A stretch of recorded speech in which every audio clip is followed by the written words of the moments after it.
Hi everyone, it's Natalie. Tonight I'm going to finish this sugar skull finally. I started on it Tuesday night and I've been slowly progressing with it. It takes a lot of time to color because there's so much detail. So tonight is going to be the last video for it. I just have a couple of things to color, for instance these flowers, and then I have to finish the hair and add in a neck. So let's get started. Or resume, I should say.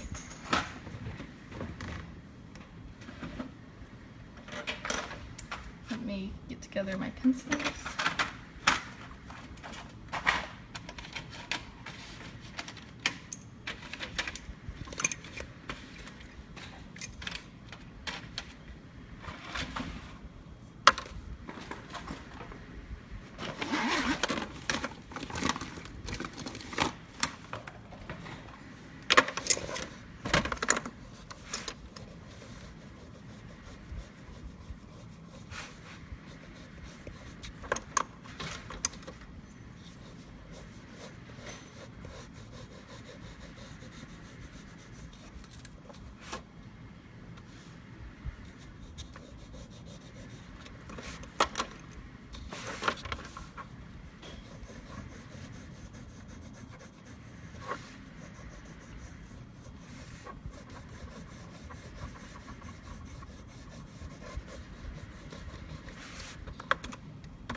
Oops, that broke.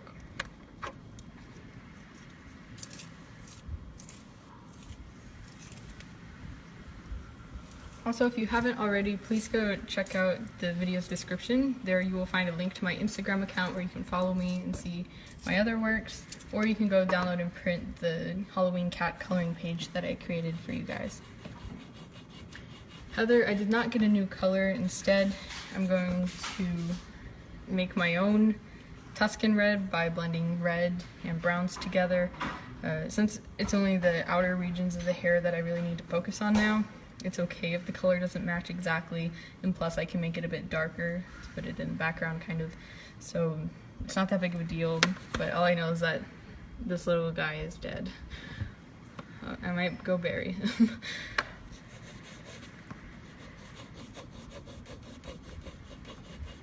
Jennifer, I like to use metal pencil sharpeners.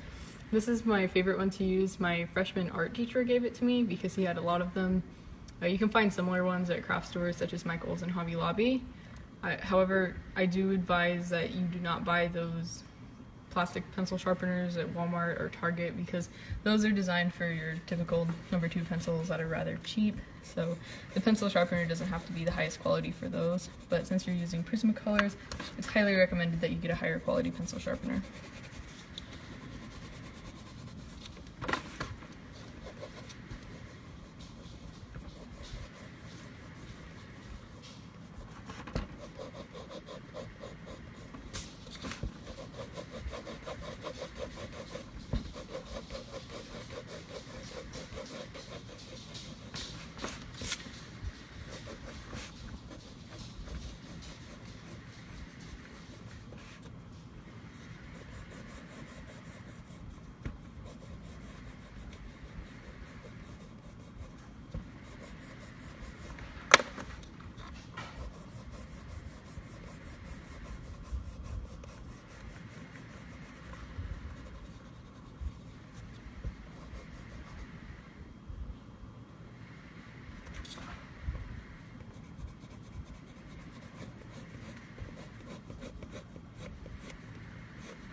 Missy, I'll have to look at your comment later because while I'm streaming the video, my phone doesn't display the images in the comments, but I can't wait to see your sugar skull.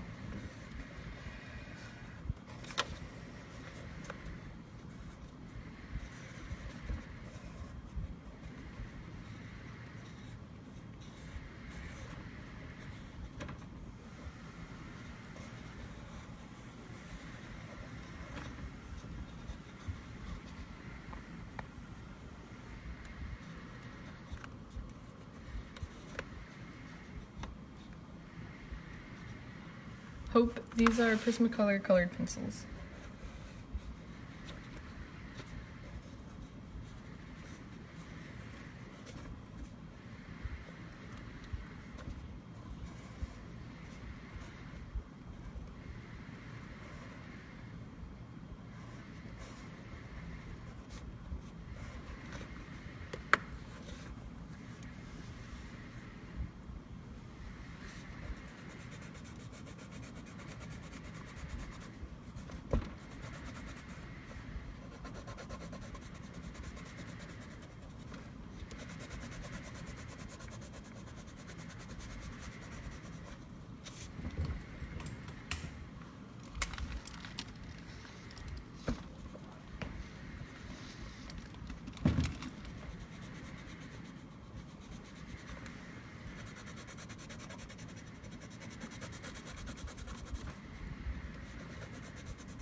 I rarely draw flowers on things, but after drawing these flowers right here, I find it to be very relaxing.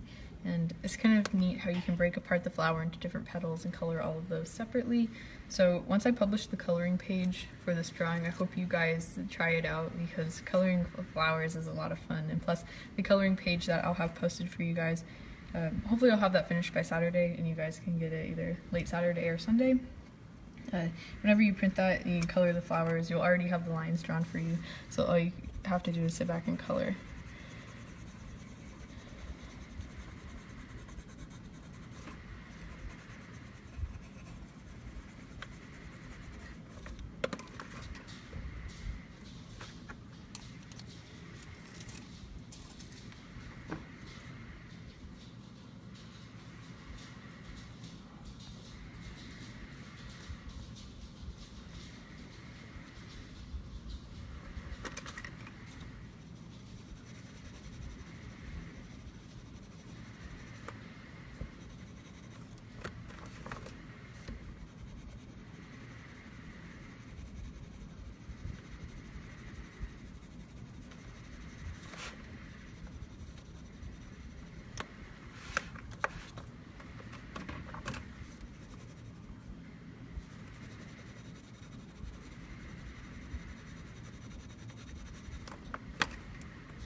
Sierra, I've created 3 videos here on Quirky Mama where I demonstrate how to color eyes. If you go to the videos tab on the Facebook page, you can scroll down to a section called Drawing with Natalie, and inside that playlist you'll find the eye videos. So I hope you go check that out.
Robert, I am.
Amanda, I use a couple of different reference photos whenever I make drawings like this. What I did for this particular piece was I Googled pictures of people on Pinterest. Well, I looked at Pinterest and Google, but I think all the images I'm actually using are from Google, but there might have been some hint of inspiration from the Pinterest images. I just looked up makeup of the Day of the Dead sugar skull, and I picked certain features that I really liked from some pictures and some from others, and then I kind of superimposed it together and created this.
Kimberly, so far in this video I've used goldenrod, where's the other color? Oh, yellowed orange, light brown and dark brown. Oh, and black of course. Oh, and white. That is for the flowers. And then I did a little bit of work on the hair, but I decided that I'm going to leave the rest of the hair for after I finish this other flower as well. But the colors in the hair are Tuscan red, black, and dark brown.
Sierra, I did sell commissions a couple months ago.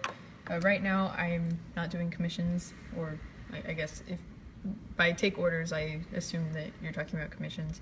I don't do those currently because I'm in school right now and I have a lot of work to do, so that commissions on top of my schoolwork is a lot, and it would take a long time for me to finish them, so I would prefer to just not do them at the moment because I don't want to keep putting them off and having to go back to them and everything. So those might pick up again during winter break, which is a 2-week vacation I'll have starting the second to last week of December.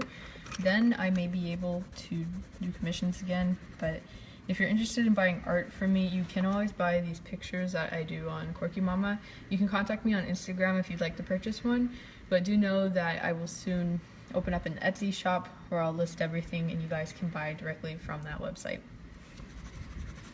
My goal is to have that up at the beginning of November.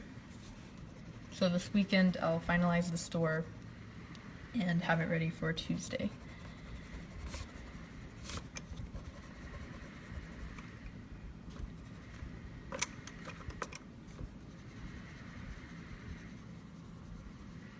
Brenda, my Instagram is in the video's description.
Okay, now for this flower, and then I'll continue on the hair. I can't believe it took me almost 30 minutes to color this flower and a little bit of the hair. As you guys can tell, coloring these flowers, it's a tedious process and there's lots of detail involved, but I do consider it to be relaxing at the same time.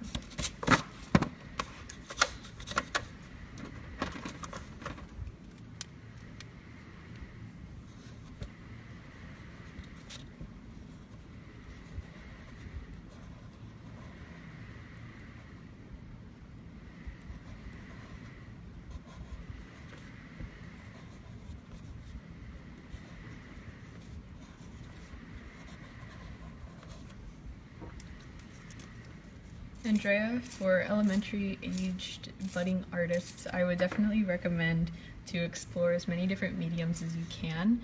So since you're so young at that age and you don't really have an idea of like what kind of art you want to make, but you do like the act of creating art and you're very creative, I would recommend exploring. For example, work with markers, work with clay, work with watercolor and paint.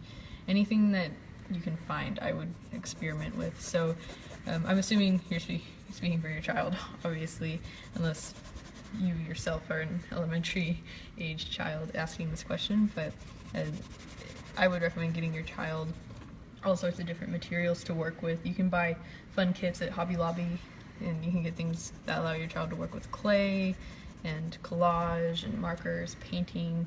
They make perfect birthday and Christmas gifts, and I know that the holiday season is coming up, so Michael's and Hobby Lobby will be stocked with all sorts of things. Art kits are a lot of fun, especially the ones that they come in a wooden case, and I think they're usually priced around $40–50, but it's a large case and you open it up and you have all different mediums inside. You have colored pencils, crayons, pastels, paint, anything that you can imagine. So I'd recommend getting something like that for your child because those allow the child to truly explore different mediums of art. And I would recommend getting different types of paper as well, and buy them some canvases. Whenever you're learning to paint, I think whenever you paint on a canvas, it puts this whole new sense of importance onto it, because a canvas it's sturdy and it's nice and you could hang it up on the wall and it looks really cool, like a prized piece of art. So I think that just the thing that your child paints on, that can really help boost their confidence and make them want to paint. But also try sculpture. I know that these drawing painting kits don't include clay or anything, but Hobby Lobby you can always get some little clay packages. I recommend getting Sculpey clays. Those you can also buy sets of these at the store. These are a lot of fun to work with because you can create whatever you want and then put it in the oven, and you'll have a creation to work with. Not to work with, but to keep forever. And I also recommend this paper, although it may be more suitable for kids that are a little bit older, maybe middle school, or kids that are really focusing in on drawing. This tone gray paper is unique. It's a little bit different than typical white paper because it's a gray color, obviously. And this allows you to use the white pencil, and you can color on the paper and it actually shows up, and it's really cool because you get to add in the highlights yourself instead of coloring everything else dark and then leaving your highlights blank because the paper is providing the white. Instead, you get to add it yourself. This is the cover picture of the sketchbook. As you can tell, this artist only used, I'm pretty sure that they used charcoal or graphite here, and then they used white. So a great gift is a sketchbook like this. Again, this is more of a gift that's tuned to someone who's already taken up an interest in drawing. I would get a sketchbook like this with a white Prismacolor pencil and then some charcoal or graphite, or even a black Prismacolor as well. And I think in total this would be priced around $12 maybe, so it's a perfect gift for birthdays or Christmas. Sandy, I'm using Prismacolor colored pencils.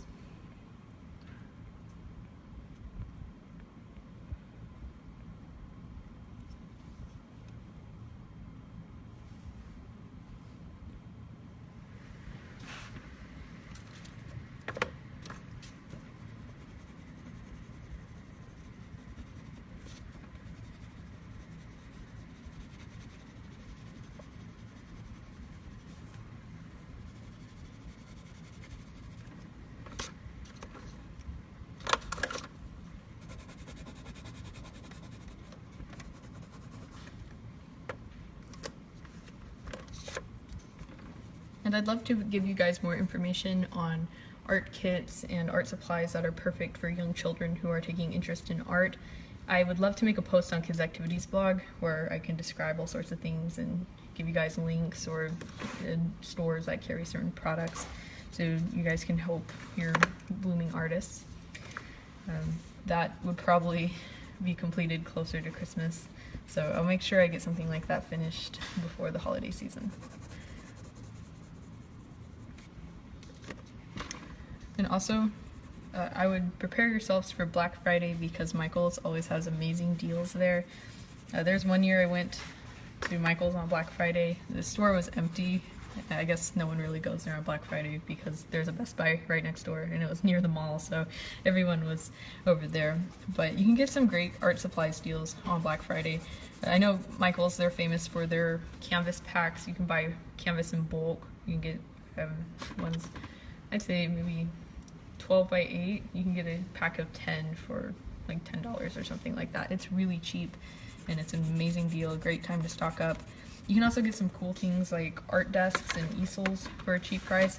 The year that I went, they had a $200 drawing desk on sale for $69.99, which was a steal, and I got it. It's a great desk. I still use it, but not as much because I think that there's a singularity between all of the desks in my room. You see, I have a lot of things to do that involve paper and working, so I actually have 3 desks, and 2 of them are for school, really, and then the other one is an art desk, but sometimes I kind of work on both of them. Apart from the drawing desk that I got at Michael's, the other 2 desks, I don't really know where they came from. All I know is that my family had them whenever we moved here to North Texas 10 years ago, and they kind of just were stored away, and then I ended up using them. So it's kind of helpful because one desk kind of serves as a storage where I put all my books and my binders and folders, and then one I use my computer on and I write stuff like homework, and then the other one I draw on.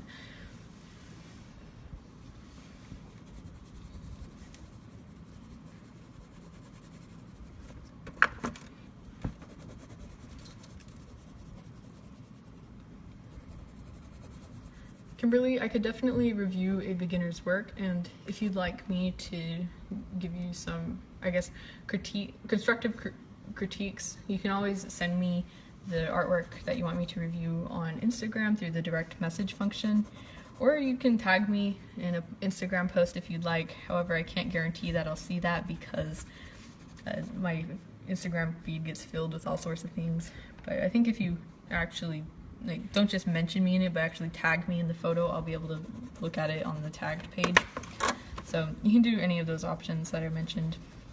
And as for advice, I would recommend getting a sketchbook because sketchbooks are super helpful whenever it comes time to just drawing things and practicing a lot. And it's nice because you can keep records of everything that you've done. I recommend getting a hardcover sketchbook. Those you can buy at Hobby Lobby and Michael's. The one that I get, I always buy the standard one from Hobby Lobby. I've bought 3 of the same sketchbook so far. One I bought my freshman year, another my sophomore year, and then my 3rd one I bought at the beginning of my junior year, but it's carrying over to senior year.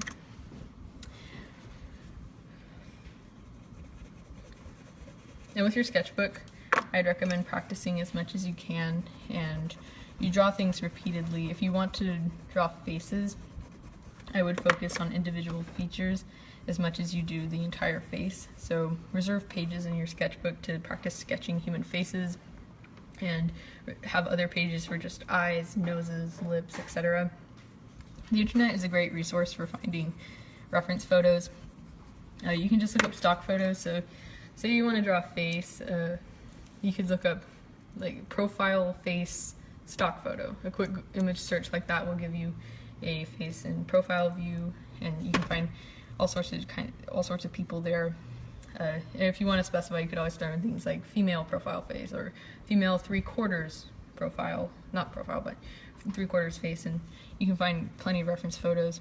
One particular website that I use for my reference photos is I believe it's a Tumblr blog called Atlas of Beauty, and this photographer takes pictures of beautiful women from all over the world, and I think it's really cool because there's so much diversity in it and so much uniqueness to all the faces. I always find a new face, new facial structures and things like that that's exciting to draw. I think it's great practice to take from resources like that because you're exposed to such a variety of things rather than drawing the same celebrity faces over and over again. So I'd definitely check that out. It's called Atlas of Beauty. You can Google search it and it should come up right away if you're interested.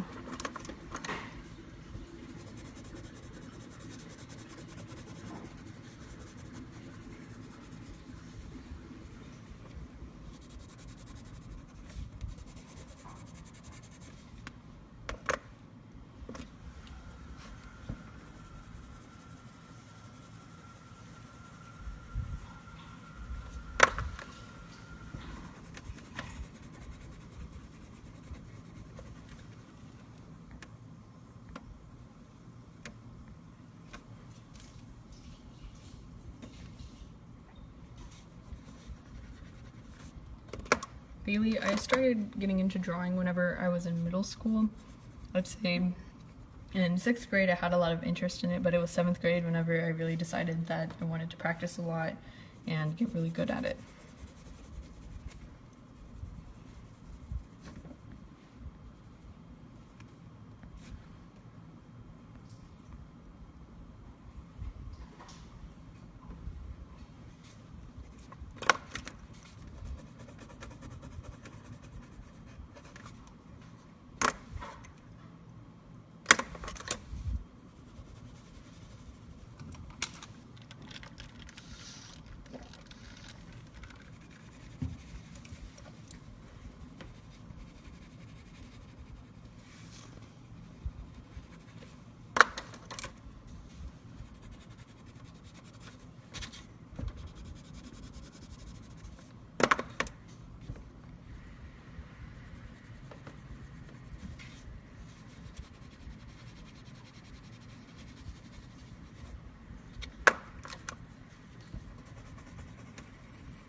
Allie, oh, the dreaded artist's block. That's something that I've experienced many times on many different occasions. But for that, sometimes it's really hard to get out of an artist's block. But some things that may help would be going to a museum, or if you don't have any museums in your area, you can always go online and explore other people's artwork. There's all sorts of websites out there that have different categories of art that you can look at online. And also you can go to a library, or if you go to school and you have taken art class, art teachers may have books on art. I would look at books of art because you can flip through the pages and read about the art and things like that. Also, I would recommend watching some movies or documentaries. Sometimes whenever you create art, it's based off of something that you're really passionate and you care about. A popular topic in art is social commentary. I know that my art teacher, he loves to create art like this and encourage people to create social commentary art. So if you go on Netflix, you can find lots of documentaries that may inspire you to create something.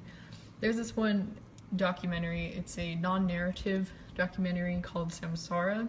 Now, fortunately, it's no longer on Netflix because I tried to watch it again about a week ago, and it's now on DVD order only, but I'm sure you can find it online somewhere if you want to watch it. I know that YouTube, if you pay about $3, you'll be able to watch it. But this particular documentary called Samsara, it's really interesting because it encapsulates the entirety of our existence on Earth and just Earth in general. It will have different shots of the environment and landscapes and buildings and people and the things that we do alongside animals and sculptures and things like that.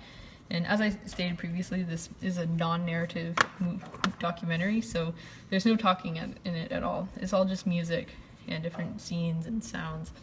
So the entire movie is really interesting, and it really forces you to think and put meaning into the images that you're viewing. So therefore you can come up with some pretty cool ideas from watching it. I would definitely recommend keeping a sketch pad or a notepad nearby while you watch it, so whenever an idea comes to mind you can quickly jot it down and come back to it later, or you can just pause the film and create something. Again, it's called Samsara if you guys are interested.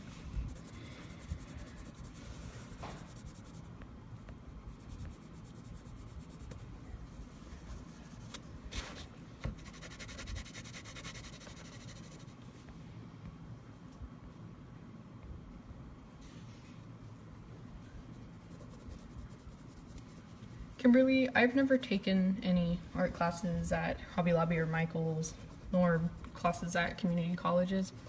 The only art classes I've taken were ones offered at my public school, in middle school, and currently in high school. But right now in high school, my art classes aren't based in instruction. Instead, it's a block for me to work on projects and use resources in the classroom. So it's all self-initiated, all the students and their artwork. But I would really recommend not paying any money for art classes, because all the resources that you need to learn about art and how to draw and such, it's all online for you, and it's rather simple to find if you know where to look. YouTube is a great place where there's tons of videos. One video in particular that I think is great for people who want to learn how to use color. It's a video called Color Theory Made Stupid on YouTube. It's about 45 minutes long, and I forgot the name of the man who created it, but the entire video is fantastic, and I think he's created follow-up videos for it as well.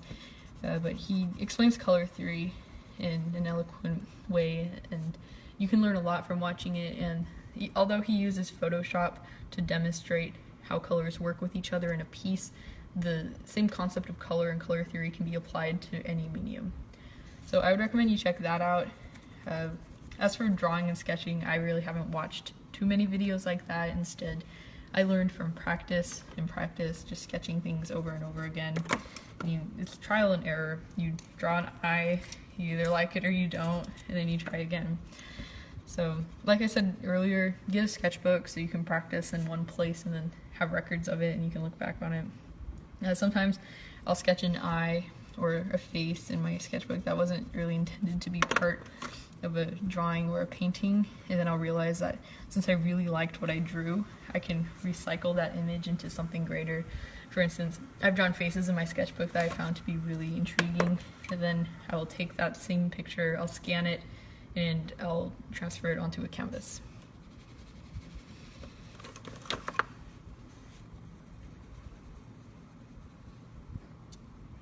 Tisha, I'm only using colored pencils.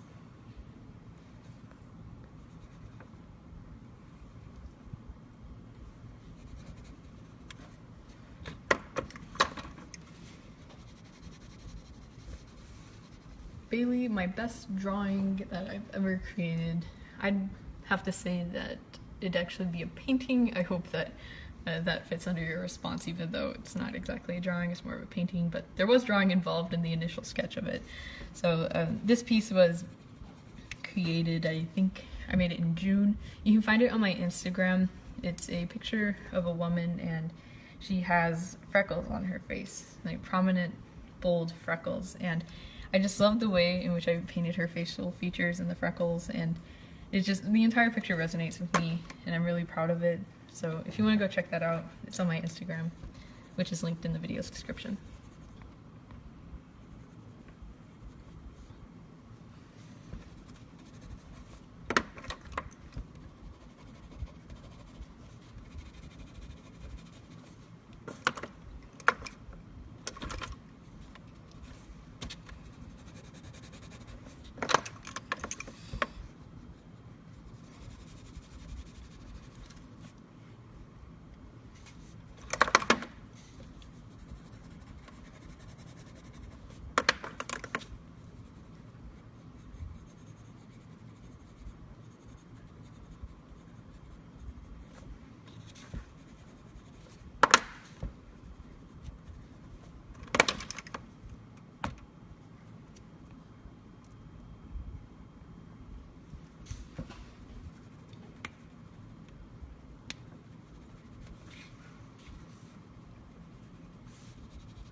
Alright, let's get back to the hair.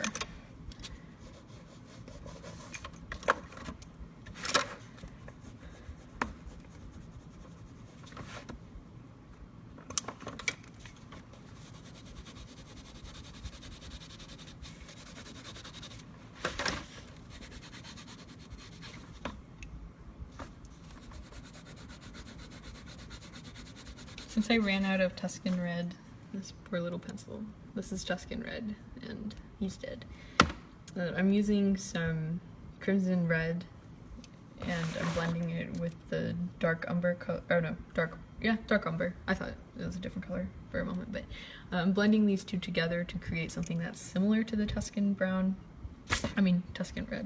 I can't get the color names right today, but these can help mimic the color of Tuscan Red, which is okay, and it will be a bit darker, so I mean, obviously there's some difference between Tuscan Red and a blend of these two, but it helps give a touch of red to the hair in places where it's necessary.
Sandy, I am using a reference picture for roses since I rarely color flowers. I don't really have it memorized how to color them, so I do have to look at a reference picture.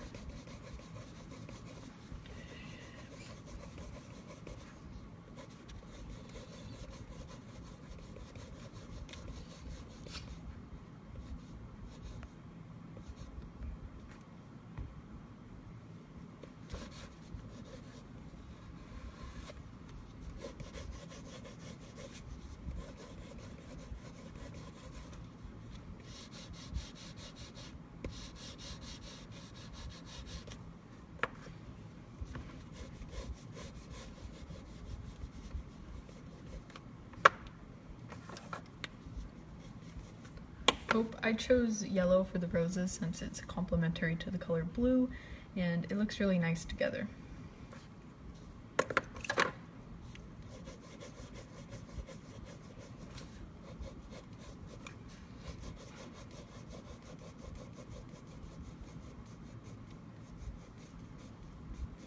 Nettie, I use Prismacolor colored pencils.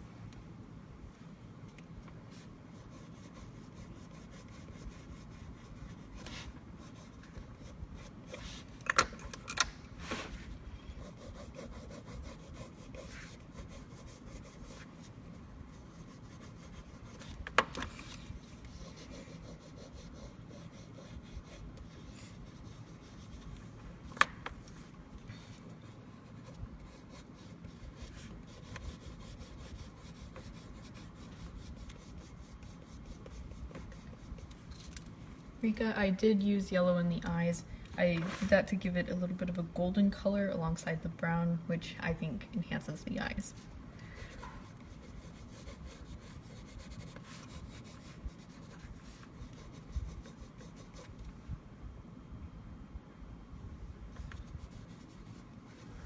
Heidi, if you look at a color wheel, that is true that yellow is directly across from purple, but in terms of complementary colors, it's not just one specific color. For instance, shades of blue and yellow are considered complementary to each other because they're within a certain range across from each other on the color wheel. What's important is that you have a contrast between warm and cool colors.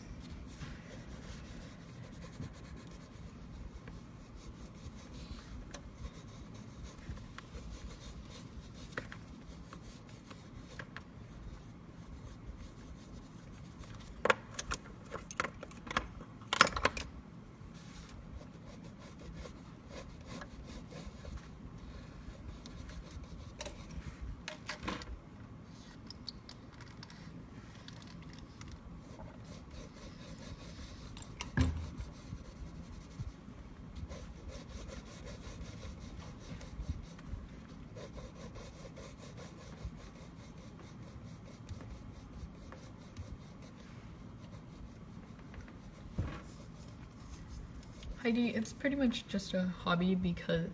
Oh wait, no, that's Rachel asking. Sorry. Rachel, this is pretty much just a hobby because I mean, I'm a senior in high school. I've never gone to art school or anything. So it's something that I've always been interested in. So I picked it up over time through practice.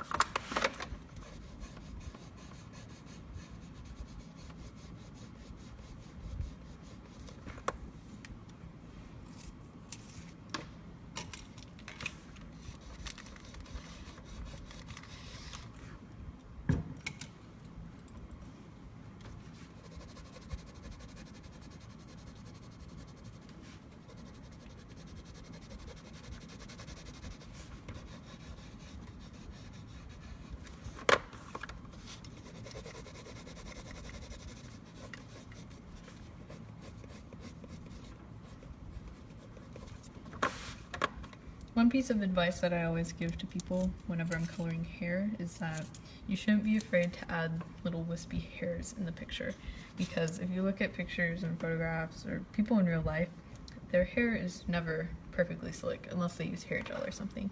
So to give a natural enhancing look to the hair that you draw, take your colored pencil, make sure that it's very sharp at the tip. You want a pointed tip for this because you want it to be a fine line. And simply create these little flyaway hairs. These help enhance the picture just because it's more natural and it's not so sleek. This is something I always do with my drawings.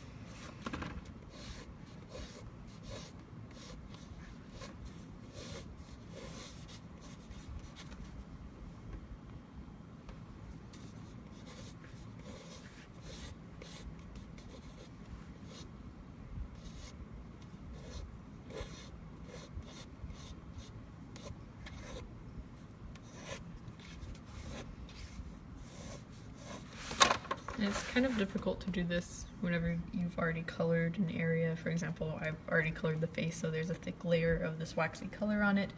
But you can also put little wispy hairs in front of the face. That also helps enhance it. However, since I colored a lot, you can probably barely see these lines.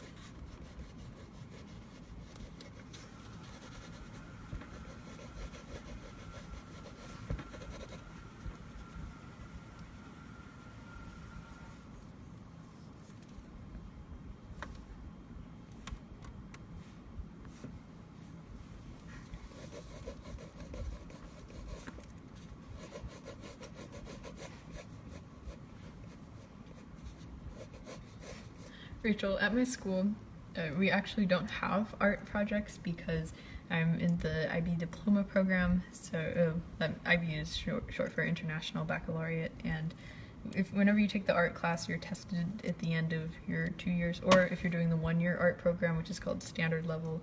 I'm doing higher level, which is the 2-year art course, and over the year you assemble a portfolio of your works, and you have a workbook that you keep, which is just a sketchbook, and there's lots of writing in it and analysis. And you also provide a compare and contrast essay for a bunch of different works. And you submit all that and they give you a score.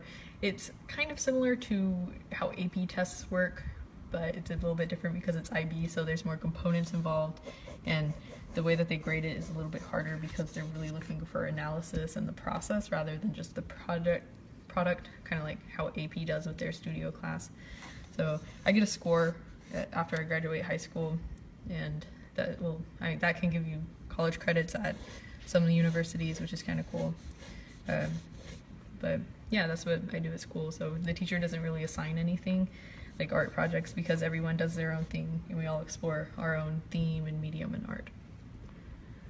Oh, it's 10:29, almost 10:30, so it's time for me to get going. I'd say I'm finished with this picture. I know I didn't add a neck, but I kind of like it this way. I might go back and add something else later, so I don't know, we'll see. As always, thank you guys so much for watching. I really appreciate I really appreciate your guys' likes, shares, and comments, and I love answering your questions and helping you guys if you have questions about getting started with art or where to find resources for inspiration, anything like that. I love helping you guys with. It's nice to explain and share my own experiences about it. I'll see you guys next week. However, do know that one of the 3 days that I live stream, I probably won't be here because I'm going to an interview for my college application process at the school I'm applying to, Early Action. They're going to interview me, so I won't be able to make a video that night because it's after school and I have homework and everything, you know. But I'll keep you guys updated, and on Instagram I'll post to my Instagram story what night I'll be gone once I find out, so you guys won't wait around for me one night and I don't show up. So thank you guys so much, and I'll see you next week. Have a nice weekend.